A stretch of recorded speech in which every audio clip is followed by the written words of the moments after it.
Hey guys, it's me Christian Vlog. So I'm back to my channel for today's video.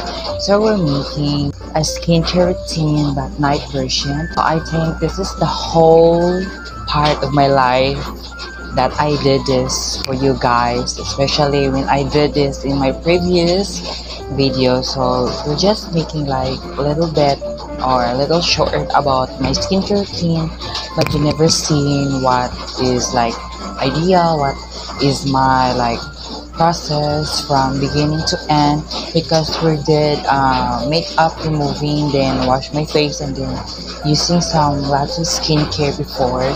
And right now, so finally I'm getting back right now in my channel. So yeah, and it's feeling good to hear guys that I am going to make a vlog my entire life from this, because like it's kind of bored and it's whole vacation after school. So I graduated like it's very quick. So I think we should doing mini vlogs for like so what we going through or what we going to see while I'm making like blah blah, like it's very aesthetically. So I think we should start now. Let's go. So I should start na ba? So I'm here in my in my kitchen. So nandito po yung lababo namin, and I think we should start doing vlogs right now. So I think before we're going to start, I think kaya kasi kala ko gising yung mami ko. So actually guys, so start po tayong mag-drink ng gluta before tayo mag-toothbrush.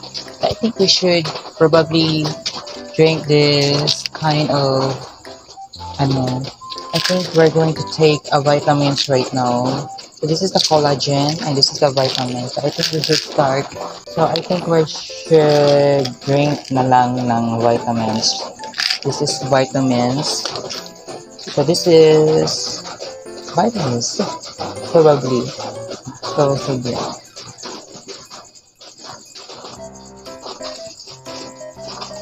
So I think mag-toothbrush po tayo.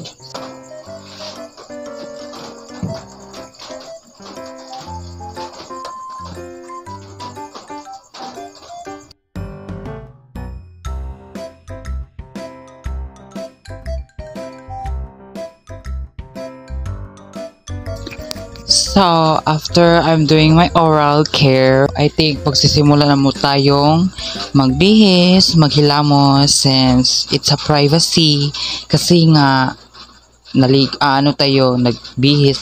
like we're doing a half bath. So, kailangan natin ng privacy. Kailangan nakatago tayo. But I think I'm going to transition na lang. So, in 3, 2, 1. Mwah.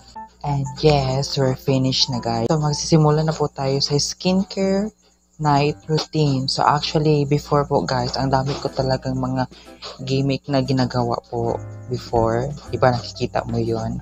So ngayon, I'm using one product. This is po guys, yung ginagamit ko sa face talaga guys, para mawala yung mga yung mga malalaking acne natin, kasi ang lalaki talaga nila, promise. Before that, I'm going to sanitize my hands para mas hygiene tingnan, para wala talagang germs na natitira sa kamay kahit naglilinis po tayo ng katawan.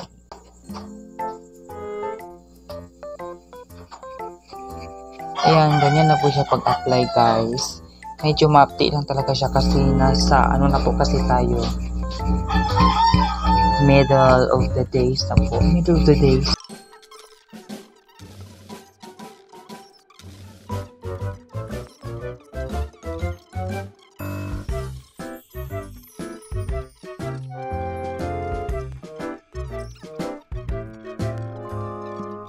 I'm going to use pa rin ito, pero dito ko na po siya ilagay para magkakaroon po siya ng peeling off talaga, para skin na naman tayo sis.